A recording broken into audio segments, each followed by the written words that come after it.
Let's welcome our three newspaper reviewers today. Shere Hite is with us with a new book as well. Shere, welcome. Thank you very much. All right, I've got one here too. And so I'll give mine to Matthew to read. And then Matthew PARRIS, that distinguished wit, is here with us. Good morning, Matthew. Morning.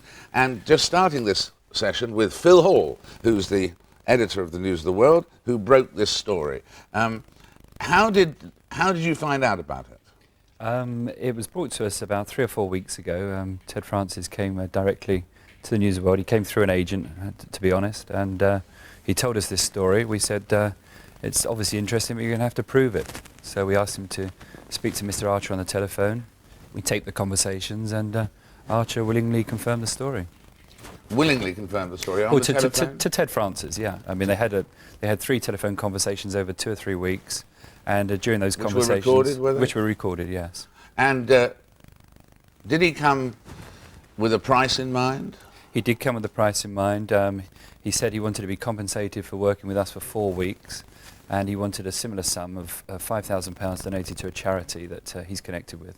So that was 5,000 and 5,000? Yes. 10,000. Does that make you uneasy at all? It doesn't, no. Absolutely not. The man's giving up 4 weeks of his time.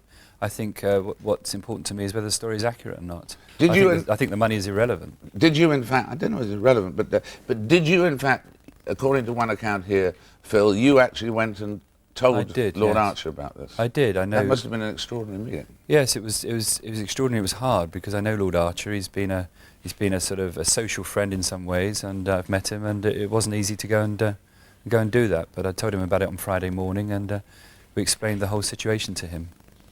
And what did he say to you? He was shocked. He was upset. Obviously, he was upset because Ted Francis was a long-term friend, and he was upset because I think, in his words, he said this would be very damaging.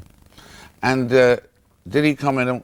I mean, why did Ted Francis do this? Was it simply money? No, it wasn't money. Really? Money. I mean, the sort of money we're talking about, we just compensated him for not working for 4 weeks. He hasn't made any money out of it. It's a simple situation where he's had a long-term relationship with Archer. They fell out over a financial arrangement. He felt let down. He didn't think Archer would get the candidate from the Tory party, and when he did, he felt he was not the right man to stand. He wanted to tell the world what he thought Jeffrey Archer was really like. Did you offer to play the tapes to Jeffrey Archer? I did. I actually took the transcripts with me. I gave them to him and said, look, Jeffrey, it's all on tape. You might want to see this. And he gave them back to me. He said, I don't need to look at them, I know what's in them. Extraordinary, I should tell you, that really like a plot from one of his novels. He said to me that I'd be very grateful if you would play fair with me and you would explain that this alibi was not relevant in the court case in the end. And I said, of course we'd do that. And he said, I also wanted to give you a statement, and would you put it at the top of the story? And I said, of course you would. And he said, in return, I will talk to no other newspaper until the story comes out. If I'm forced to make a statement, I'll do that. So we duly did that. We sent him the story, and he sent it straight to the Mail on Sunday.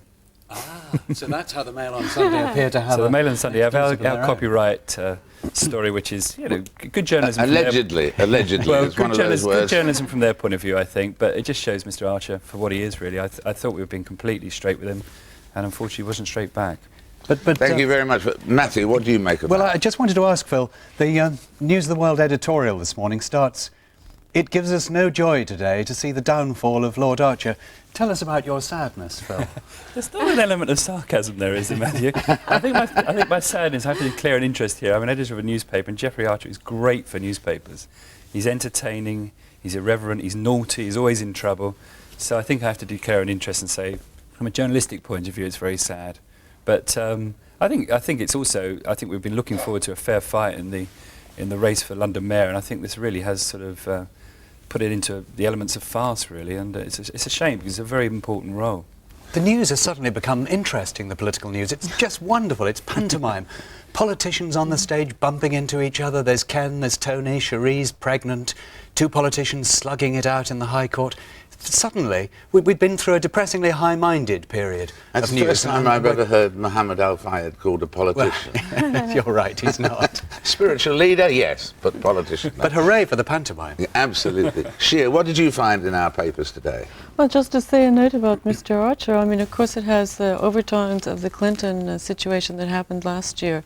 And in that worldwide debate, it seemed like people wanted to say that politics and private life are separate. But here, in this case, it doesn't seem to be that. It seems to be that the Conservative Party wants to make private life also part of public life, which is interesting. Well, that is a basic point, whether you can draw that line.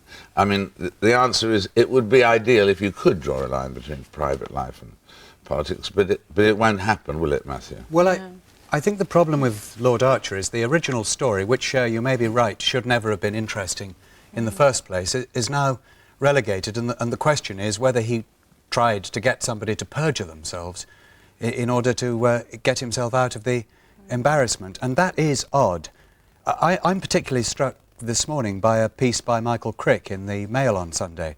I think now Michael Crick's the biographer, the unauthorised biographer of Lord Archer, who says he's been hammering at William Hague's door for years, trying to get William Hague to listen to him about these problems, and Hague has refused to speak to him. And the Express, the Sunday Express opinion column, says Lord Archer's disgrace also puts Tory party leaders to shame. Well, maybe not shame, but these leaders must learn not to cocoon themselves, not to treat everybody as though they were green ink artists, and listen to what they were trying to say.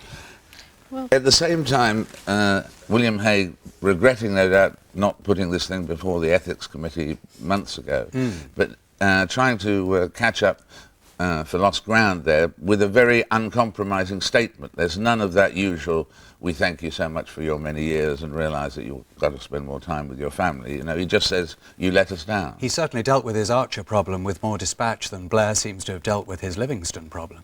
That's right, but Ken would say that he's not a problem, of course. But he will say that brilliantly later on. Shere, what else did you find in the paper? well, I don't want to bring up myself, but at the same time, there are two stories about sex and business. I try to do an analysis of women in business and how men feel about it. And just to show how headlines can be deceiving, there's a story here in the Independent on Sunday, which has a headline which I wouldn't want to claim. And then Sex still reigns supreme in office politics. That's really misleading, wouldn't you say? And then there's one here which is even worse, which there's an excellent story in the Sunday Times business section, but the journalist did a good job, but the headline, I mean, why must they depict any kind of discussion as a war? If it's a woman who brings it up, they like to say... You're not running a war. No, I don't think so, but I need a lot more funding. Recently run a war on later on, but the good General Mike. Right. But I mean, what do you find when you come here? Do you find that our press are old-fashioned in their attitude, as you're suggesting here, to women, and still 10 years behind newspapers in America? Or indeed that Britain in general is 10 years behind America in women's liberation? Well, you know, I live in Paris, and there I think the press is a little bit different. But I was surprised a few months ago when Germaine Greer had a book out to see a big headline in the masthead of, I think it was the Times, saying, Germaine is back and she's angry again. Then you saw her on TV and she certainly didn't look angry. But it's this constant time lag about characterizing any kind of feminist ideas as war. I think that's really silly by now. What's the most ludicrous headline you've suffered from? Oh, that's fun. Tell me, what was it? I'm pleased to say that I don't think I've ever been in a headline of any substance. Well. Perhaps you can make sure it stays that way. I think we're the perpetrators of ludicrous headlines.